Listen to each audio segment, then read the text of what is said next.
అతిపెద్ద షాపింగ్ ప్రపంచం సిఎంఆర్ మన కరీంనగర్ లో ప్రముఖ సినీ తారలచే ఆగస్టు 9న గొప్ప ప్రారంభం. జుట్టు పెంచుకుని పాఠశాలకొస్తున్న విద్యార్థులపై ఆగ్రహంతో వారికి ఇష్టరీతిన క్షవరం చేసిన ఓ ప్రభుత్వ ఉపాధ్యాయురాలిపై వేటు పడింది. తల్లిదండ్రుల ఫిర్యాదుతో డీఈఓ ఆమెను సస్పెండ్ చేస్తూ ఆదేశాలు జారీ చేశారు. ఖమ్మం జిల్లాలో తాజాగా ఈ ఘటన వెలుగు చూసింది.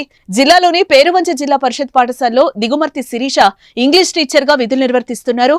కొందరు విద్యార్థులు జుట్టు బాగా పెంచుకుని పాఠశాలకు వస్తూ ఉండడంతో పద్ధతి మార్చుకోవాలని పలుమార్లు సూచించింది. అయినా వారు లెక్క చేయకపోవడంతో 9, 10 తరగతుల్లో 5 చొప్పున విద్యార్థులకు, 8 తరగతిలో 4, 6, 7 తరగతుల్లో 3 చొప్పున విద్యార్థులకు జుట్టును కత్తిరించారు. మధ్యాహ్న భోజన సమయంలో పిల్లలు ఇంటికి వెళ్లగా తల్లిదండ్రులకు జరిగిన విషయం గురించి తెలిసింది. వారు పాఠశాలలకు వెళ్లి టీచర్ను నిలదీయగా పిల్లలు తమ వేషధారణలో క్రమశిక్షణ పాటించాలనే ఉద్దేశంతో ఇలా చేశానని ఆమె చెప్పారు.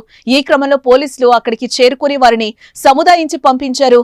ఇందుకు బాధ్యురాలైన టీచర్ను డీఈఓ సస్పెండ్ చేశారు.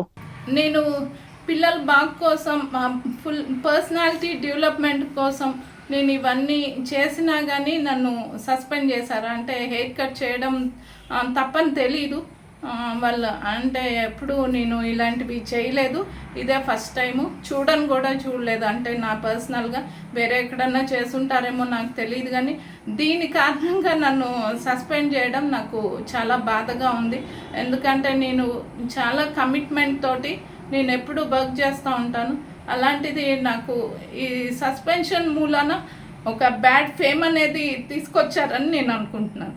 తనను సస్పెండ్ చేయడంపై టీచర్ శిరీష స్పందించారు. ఇలాంటి నోటీసులు ఇవ్వకుండా, ఎంక్వైరీ లేకుండా సస్పెండ్ చేయడం బాధాకరమన్నారు.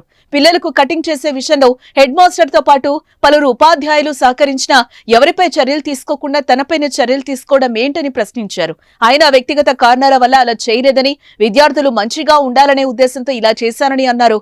అయితే సస్పెండ్ అయిన టీచర్ శిరీషకు పలువురు మద్దతు తెలుపుతున్నారు. తల్లిదండ్రులు పాఠశాల మీదకు వచ్చి అటాక్ చేయటం అనేది అది చాలా చెడు ప్రభావాలను ఎదురుచూపటానికి, భావితరాలకు కూడా మునుముందుగా వెళ్ళటానికి, చెడు అలవాట్లకి, టీనేజ్ పిల్లలంటే మాకు 6వ తరగతి నుంచి అక్కడ 10వ తరగతి మట్టుకే ఉంది. ఆ ఏజ్లో ఉన్నటువంటి పిల్లల్ని క్రమశిక్షణ అలవాటు చేయటం కోసమే మేడం అక్కడ అలాంటి చర్యలను తీసుకోవటం జరిగింది. దాన్ని తప్పుదో అని అనుకుంటున్నారు, కానీ యాక్చువల్గా డిసిప్లిన్ విషయంలో ఎడ్యుకేషన్ డిపార్ట్మెంట్లో, టీచర్ కమ్యూనిటీలో పిల్లల్ని చెడుదావకి వెళ్ళేటటువంటి విద్యార్థిని సక్రమైన మార్గంలో పంపించడానికే ప్రతి ఒక్క ఉపాధ్యాయులు చేయటం జరుగుతుంది.